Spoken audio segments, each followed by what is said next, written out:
Thank you, Paul. That was a lovely introduction. Great to be part of the evening for Flapjack Press, and it was great seeing Dominic there, and I think he's got all my energy. So welcome from Tier 2. I'm going to do some poems tonight. With it being Christmas coming up, I thought we'd probably be all thinking about death. So I thought I'd do a poem about that, cheer us up. This is called Shaking Hands with Elvis, so euphemism for death. All the poems I'm going to do tonight are actually going to be from the next book. I've got 9 books out with Flapjack, but I'm always interested in the next one, which will be in May, and it's called The Distance Between Clouds. So this is Shaking Hands with Elvis, or We're in a Wooden Onesie. If there's one thing you can trust, each one of us will bite the dust. Go belly up and go bust, join the just and the unjust.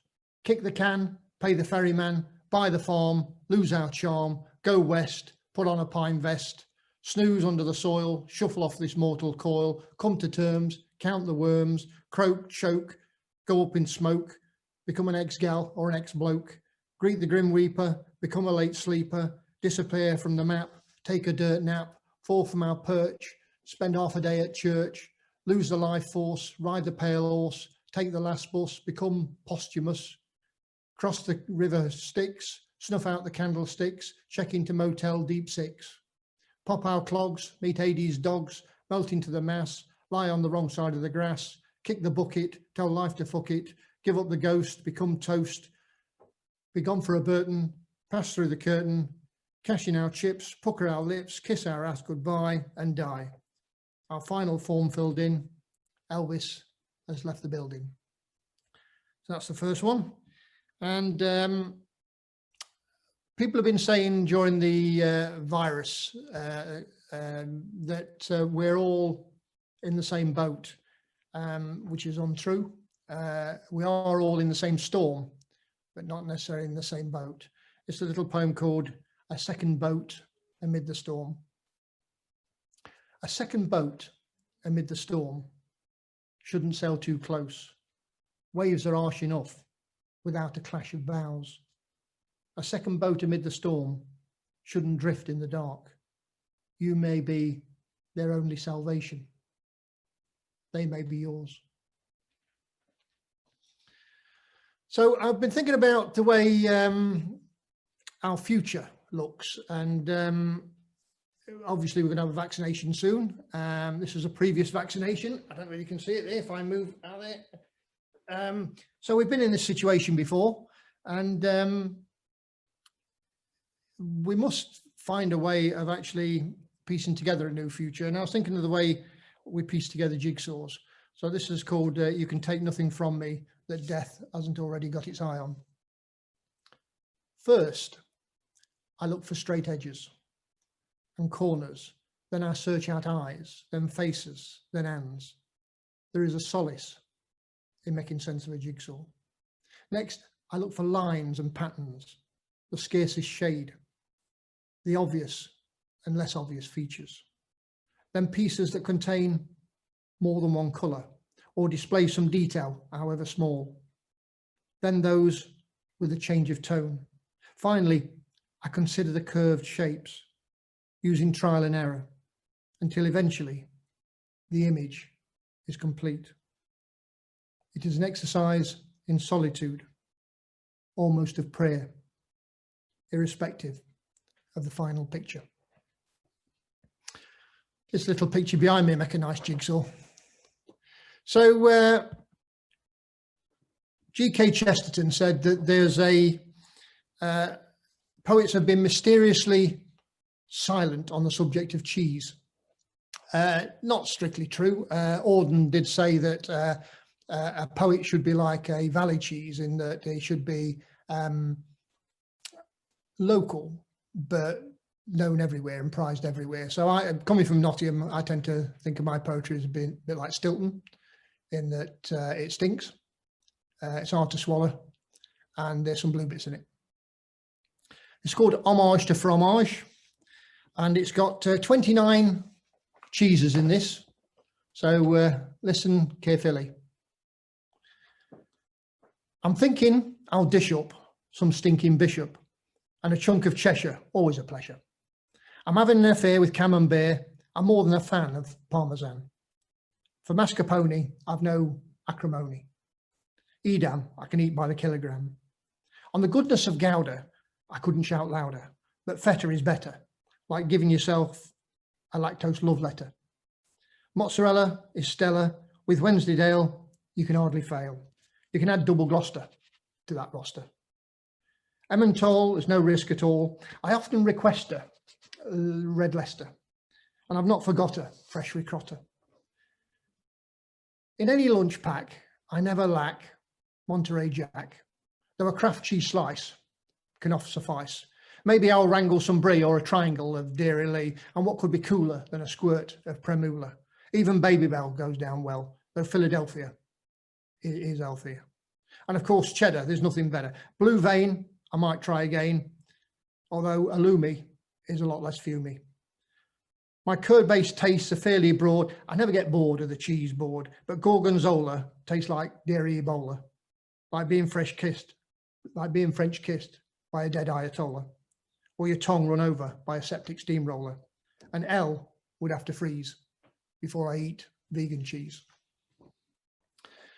So I live in Brighton, and I'm very lucky that we can go on the beach. And this is a poem written at low tide. And obviously we're the very southern edge of Britain, so we're the nearest thing to Europe, as it were. It's called Low Tide. The floor of the English Channel is exposed. My loved one paddles barefoot in the puddles. All around, toddlers and gulls find new balance. Further out to sea, teenagers dare themselves another step. Sailing ships and even speedboats seem in no hurry today. There's a slight haze, like spilt flour on a blue table. A man in shorts loses himself with a net and bucket. Behind me, white cliffs stretch out, open arms. Underfoot, the chalk continues south, crowned by the sea, crowned by the seaweed. The myth of our island nation is revealed. We are, as ever, joined to each continent by land. The water just sits on the top, reflecting sunlight all the way to the horizon. I find a great deal of solace in nature, especially at the minute with the COVID situation. There's a lot of patterns in nature. This is a strange phenomenon that occurs in trees. I don't know if you've come across it. It's called the shyness of the crown. Channels of light within the canopy where trees leave space for each other, especially those in windswept forests, sensitive to shade and touch, protecting themselves and those close to.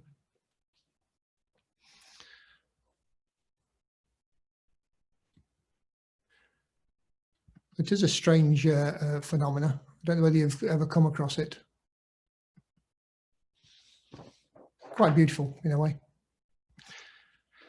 This is the 11th month is named after the number 9. Before they changed the calendar, November was the 9th month. So the 11th month is named after the number 9. I'm never sure when autumn becomes winter. Nature has its own calendar. Sunlight hits the sea through a gap in the clouds, like heartburn on the chest. The reflection so bright, when my eyes look down, all focus is lost. The sun is still as hot as it was in summer. It's us that are leaning away. So I have a Facebook page and a Twitter page, and somebody on my Twitter page upset the tripe marketing board by calling something tripe, and they wrote and complained. So I thought I'd best do a little tweet to to settle them down. So I wrote this as I've no beef with tripe. I'm not the type to snipe at tripe, though others find the subject ripe, and some it seems to flummox. My peace pipe I'll fill with edible stomachs. Under white flag I send my respects, with no intention to slag or vex. When offering tripe in a bag next, I'll try to curb my gag reflex.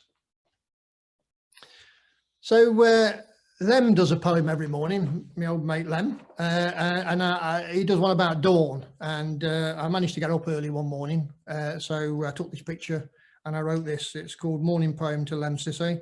The dawn is red, then the sky is blue, the sun is playing peekaboo. What I've noticed is that the dawn, when you think about it, looks very much like sunset. When they get down to the last bit, it's basically whether you're facing east or west. This is a little poem about sunset. Twilight turns to dust, sunlight burns to rust. Don't all have to be long, do they? So this is another poem about death, just in case you were missing it. Whisper from a future grave. I'm just earth at this moment, compacted over eons, fallen plants and bodies of creatures past. I've not yet loosened, hollowed out, defined into rectangles, exposed to sunlight. I'm in no hurry to embrace more decay, polished oak laid on my floor. I'm in no hurry to cover what was once so vital with the weight of those long dead.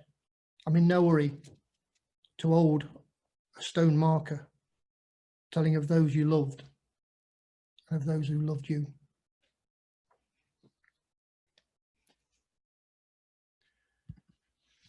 So get that out of the way. This chap, there we go. This is a poem called Maybe There's Another Universe Where Poetry Isn't Needed. Maybe there's another universe where poetry isn't needed. Maybe there's another universe where I cry your tears and you cry mine and we feel joy together. Maybe there's another universe where at least we try. This is my last poem. Thank you very much for listening. I hope you enjoyed that, and I hope you enjoy the rest of the evening. There's some of the books that I've written. Do treat yourself. They're on offer for Christmas. You know, buy them a friend or an enemy. You never know. You could turn them one way or the other. So this is my last poem. It's about sleep. Edgar Allan Poe describes sleep as those little slices of death. I like to sleep, count endless sheep, drift off deep without a peep. Life is all filler till you dent a pillar. So get some kit, let eyelids slip, hypnos worships where it's it. Hunker down, be less awake, up and about's a big mistake. Hit the hay for heaven's sake. Don pajamas, dream of the Bahamas, chase moonbeams and forget all dramas. Quit your yap, fit that nightcap, hit the sack and nap. Perfect slumber's my number one, Zed's in the bed, a second to none. Choose to snooze if you feel dozy, the arms of Morpheus are real cozy. Somnolence makes perfect sense, let the REMs commence. Never shrink from 40 winks, striking into lengthy brinks. Enjoy a rester, nice siesta, that's the best advice methinks. Consciousness is overrated, the Sandman's got to be celebrated. I get grisly if I've not hibernated. My circadian clock is all to cock, time that hours counting flock. Sod reality, that's all behind me. Land of Nod is where you'll find me.